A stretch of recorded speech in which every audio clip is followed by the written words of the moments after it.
Hi everyone, my name is Pei Feng. Today I'm going to present Fluid, a resource-aware hyperparameter tuning engine. This is a joint work with Jia Chen and advised by Professor Mushraf Chaudhry. Let me first give a brief introduction of hyperparameter tuning today. So what are hyperparameters? There are lots of them, like number of layers, number of neurons, dropout rates, learning rates, etc. And each with its own certain kind of range. And we want to find the best set of hyperparameter configurations for training. So hyperparameter tuning is basically a search problem, and the search space is both high-dimensional and non-differentiable. So how do we evaluate a set of hyperparameter configuration? We train a model and see if it works well. This is both time and resource consuming. So naturally, there are lots of algorithms and techniques to make the process as efficient as possible. We have the very basic random and grid search, and more advanced model-based config generation. And there are also other techniques like early stopping, and including the well-known technique successive halving, and many, many others. How exactly does the tuning process work? Here's a simple illustration. On the left is a box representing a tuning algorithm, and the right a cluster. The algorithm generates a bunch of hyperparameter configurations, and those are sent to the evaluation logic, which will decide which config to evaluate next. Those configurations are sent to the cluster to run in the form of a training trial, and the results will be propagated back to the algorithm to guide future config generations, like Bayesian optimization. That's the whole picture, and as we can see, the topic of our talk today, trial execution, is merely a thing that is implicitly defined by the evaluation logic.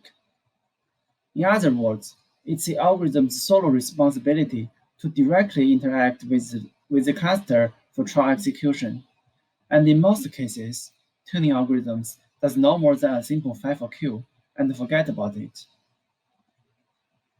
However, trial execution is not a trivial problem at all. Let me show you a GPU utilization heat map of 4 different algorithms tuning a classification model. The x-axis is time, averaged every 30 seconds. The y-axis is worker, and each row represents an individual worker. The brighter the color is, the higher the utilization is. Under our measurement, the average utilization is in the range of 20 to 40%, which is far less than ideal. And we can't really blame the algorithms though, as there are actually some tricky parts in the execution that can be easily overlooked. First, most tuning framework defaults to a single trial, single worker setup, or at most allow distributed training via some custom settings. In either case, the number of workers is statically set and can't be changed during runtime. Second, high utilization does not always translate to useful work. For example, in Asha, asynchronous successive halving, the number of running trials is always the same as the number of workers. It does this by starting new base state trials whenever there's an idle worker.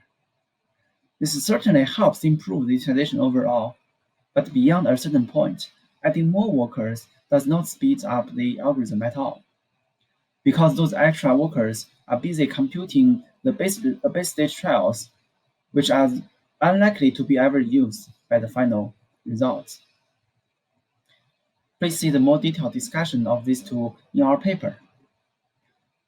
Now we know some kinds of these tricky details, we can simply come up with yet another hyperparameter tuning algorithm.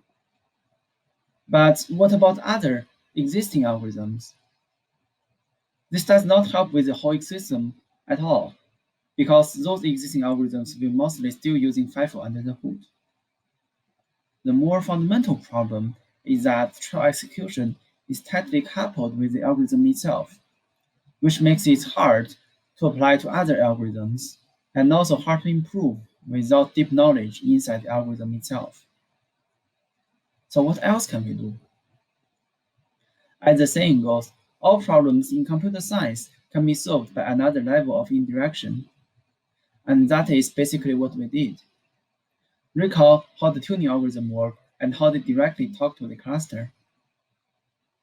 We extract the execution logic and build a dedicated execution engine Fluid that is specialized to run trials as efficient as possible. On the one hand, this execution layer will handle all trial execution requests from the tuning algorithms. There are a wide variety of tuning algorithms, though, like those submitting trials in random order, submitting trials in iterative fashion, or having all trials run in sequential. Fluid uses a concept called Trailgroup to capture all these uniformly, providing a consistent model for later scheduling. On the other hand, Fluid has to handle the heterogeneity and dynamicity from the cluster and inherently in the trial execution itself. For example, different hyperparameter configurations may change the model structure and thus changing its training runtime, or the cluster resource may be added or removed at any time. In Fluid, we use the state-of-art techniques to exploit both the inter- and intra-GPU parallelism to make the best use of cluster resources. And we develop algorithms first to cover the offline setting and then extend it to more complex online settings. To summarize, Fluid answers the question about where and when to run trials on the cluster. As for how Fluid does this, I will leave the next part to Jiachen. She will discuss in detail the Trailgroup abstraction and our algorithm. So to tackle the challenges aforementioned, we propose a new interface called Trailgroup that enables Fluid to execute all kinds of tuning algorithms. And a trial group is defined as a group of training trials with a training budget associated to each trial. And let me give you two examples to show you how we use Trailgroup to express all kinds of tuning algorithms. So given 5 trials to evaluate, if we use grid or random search, then that means there's no difference between the trials, and we can evaluate them in any order. So we simply take it as one trial groups. And if we use sequential model-based algorithms, that means we will evaluate the trails in a sequential order and optimize the search space. And since there's some orders between the trails, so we take it as a sequence of trail groups, where inside the trail groups, there's may be multiple trails. Okay, with the help of trail group, all kinds of tuning algorithms could be expressed by a sequence of trail group and executed by Fluid. So after abstracting all kinds of tuning algorithms, the next step is to figure out how to minimize the trail group's mix span and maximize the resource utilizations. So we formularized this problem as a strip packing problem that given a group of training trails along with the training budget, it could be represented as a rectangular with the length as the training budget and width as the resource assigned to this trail. So we want to output a resource allocation plan for each trail. For example, we can use inter-GPU parallelism that use more than one workers, but resulted in shorter job completion time. Or we can use intra-GPU parallelism that use less than one workers, but longer time, but we could pack in more trails into the limited resources. So basically, we will have to choose the different shape option for each rectangular and put them into the resource strip. And finally, we try to minimize the length of the strips. So how can we decide when to use inter-GPU or intra-GPU parallelism in this problem? Let me give you a toy example to show you how we decided this. So given 4 trials along with this training budget, and 5 workers in the cluster. In the default setting, every trail is launched with 1 worker. So you can see that in the default setting, it ends up with 30 seconds to finish this trail group. And there are a lot of idle resources along the time. So ideally, we want to prioritize more resources to the longest job so that we could mitigate the struggler problem. So in the optimum solution, we use inter-GPU parallelism for trail 3 and 4, and we end up with 10 seconds to finish it. But sometimes it's very hard to achieve the optimal solution. So we propose fluid that could achieve similar performance as optimal one. And also we provide theoretical proof for the approximations, and you can refer to the paper for more details. So with fluid, we use inter-GPU sharing for trail 4 to mitigate the struggler, and use intra-GPU sharing for trail 1 and 2 to fully utilize the resources. And we end up with 12 seconds to finish a group plot job and higher utilization compared to the default setting. So let's look at more details about our algorithm. So the basic algorithm is trying to solve the problem of minimizing the make span of a single trial group. And the resource allocation plan is computed by this equation. Let's first focus on this term in the blue box. So H is the training trial budget divided by the sum of training budget in the trial group, and N is the available resources. You can take it as a budget ratio. And the intuition is that a longer job will be assigned with more resources. And remember that we have to account for the overhead caused by the resource parallelism. So we bound this number by 1 over C and D. C is maximum intra-GPU parallelism, which is the maximum number of packing trails. And D is the maximum inter-GPU parallelism, which is the maximum number of distributed workers. So that is how we minimize the make span of a single trail group.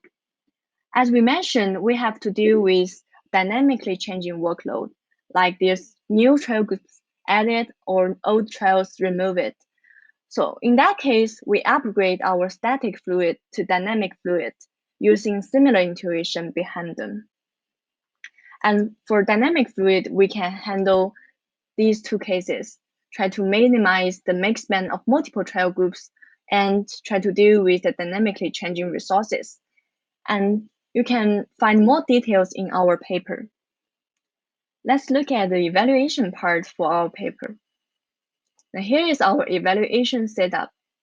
We implement Fluid as an alternative rate executor and evaluate on 3 popular machine learning workloads, along with its base model, tuning parameters, and training target. And here is our evaluation results that shows you how Fluid could benefit these 5 typical tuning algorithms. So in the first figure, it shows you the average resource utilizations without Fluid and with Fluid. You can see that Fluid has gained on all cases, and there are 10 to 100% improvement on the resource utilizations. And the second figure shows you the average job completion time without Fluid and with Fluid. Also, Fluid has gained on all cases and achieved 10 to 70% improvement on the job completion time. And here is a visualization result on the resource utilizations over time. And the darker color means the resource is underutilized. And this figure is also shown in the motivation part. You can see that all these 4 algorithms suffered from resource underutilizations.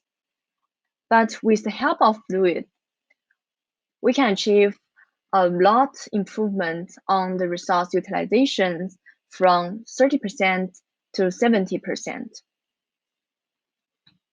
So let's make a conclusion.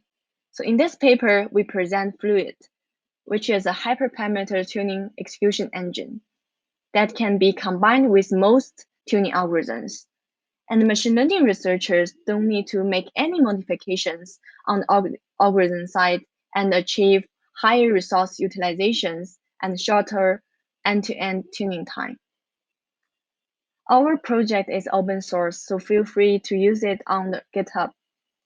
And thanks for your attention. That is all for today's presentation.